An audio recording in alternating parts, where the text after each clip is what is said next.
Vamos continuando aqui, pessoal, o 15, o versículo 15, que é muito interessante.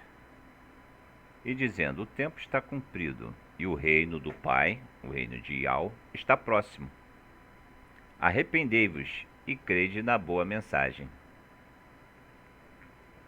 Mais uma vez, vemos aqui, né, que ele veio anunciar o reino do Pai, né? E a boa mensagem é o mandamento limpo, sem mentira, sem falsidade, sem adultério, etc, etc.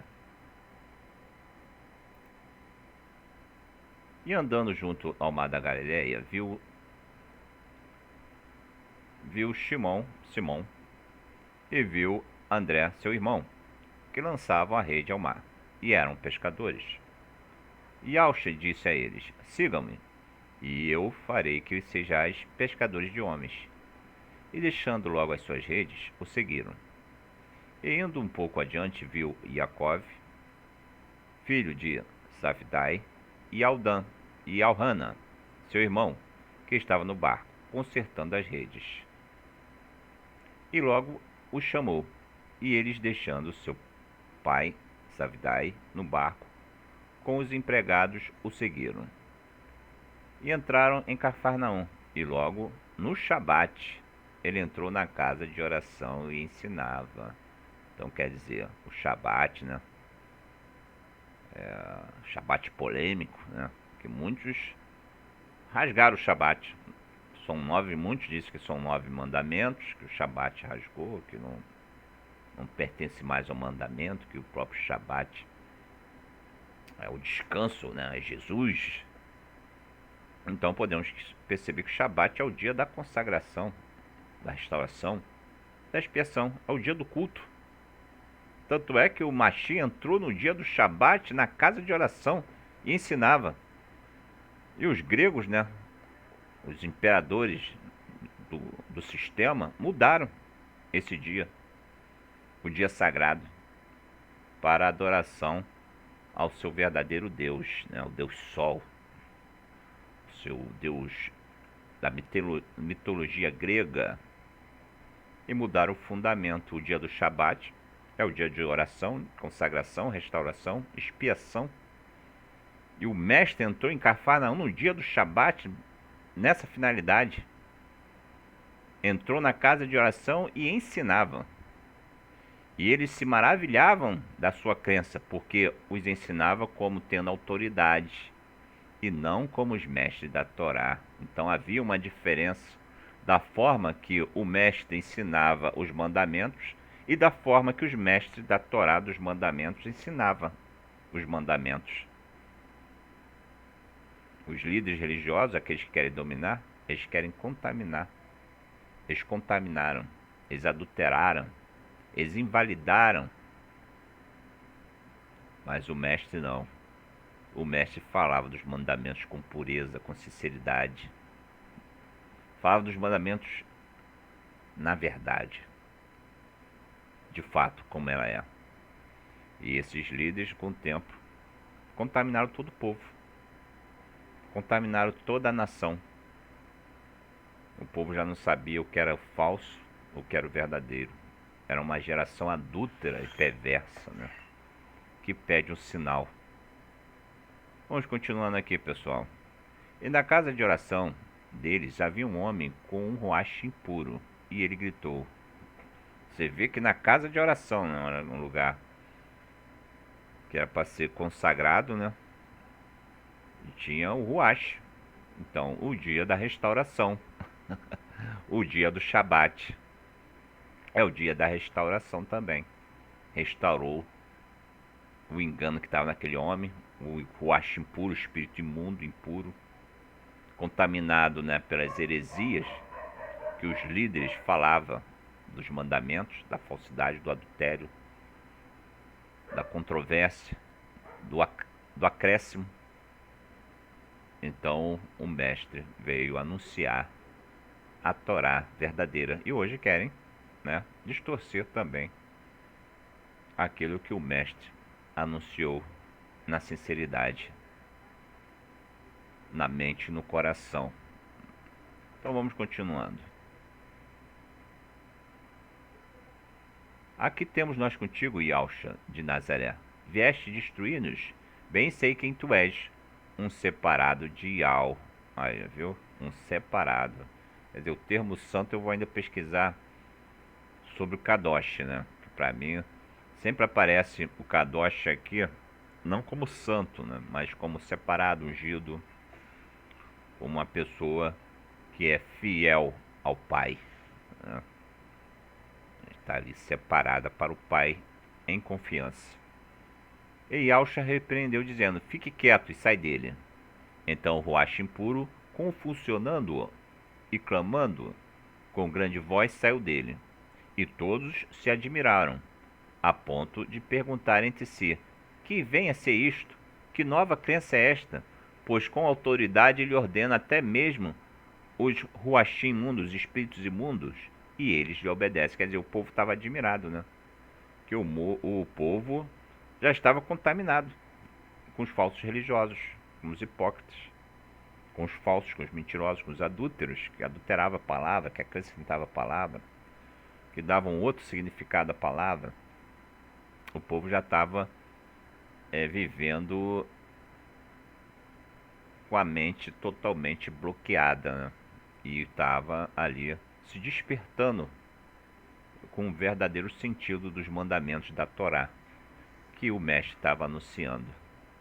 E estava com aquela energia de pureza, de obediência, estava dando ordem para a purificação dos seus irmãos, que também eram ialdins, eram judeus, não eram gentios não, tá? Aqui estão falando de uma história de um povo judeu, tá? Porque muitos dizem que não, quem matou Jesus foi os judeus, Mário Judas, foi judeus, tudo foi judeus.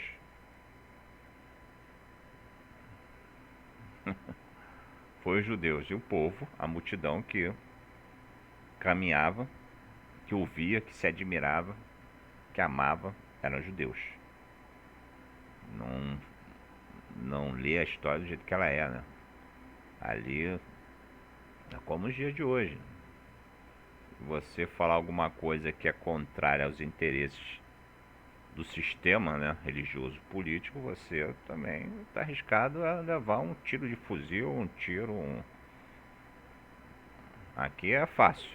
Você pode levar uma rasteira na esquina. Não precisa nem de julgamento e nem ser levado ao sinédrio, né? É fácil, fácil. Então, pessoal, vamos lá. Vamos continuando aqui com a leitura. E logo a sua fama correu por toda a região ao redor da Galiléia. E saindo da congregação, foram logo à casa de Simão e André, com Jacó e Johanna, nomes gregos, né? Que antigamente esses imperadores, né, do sistema global, eles tinham mania de mudar o nome dos escolhidos, dos eleitos, né, dos filhos de Israel. Eles tiravam o nome que tinha significado com o Altíssimo, tinha alguma ligação, alguma sintonia com o Altíssimo, eles tiravam, colocavam um nome diferente, o nome dos deuses deles, das entidades, das divindades deles, né, dos Zeus deles lá. Era igual os gregos também, né? Como dominantes, imperadores, né? Eles se sentiam deuses, adoravam deuses, né? Pagãos. Eles trocaram, né? Contaminaram a humanidade com esses nomes gregos, né? E o nome hebraico, o nome tem muita significância. Tanto é que o Altíssimo deu ordem a Moshe para colocar o nome dele sobre os filhos de Israel, e eu os abençoarei. Bemitibá 6:27, Números. Vamos continuar aqui a leitura. E logo a sua fama correu em toda a região da Galiléia, e saindo da congregação foram logo à casa de Simão e André, com Jacó e Johanna. Mas a sogra de Simão estava de cama, com febre, e logo lhe falaram a respeito dela. Então, chegando a ela, ela tomou pela mão e levantou.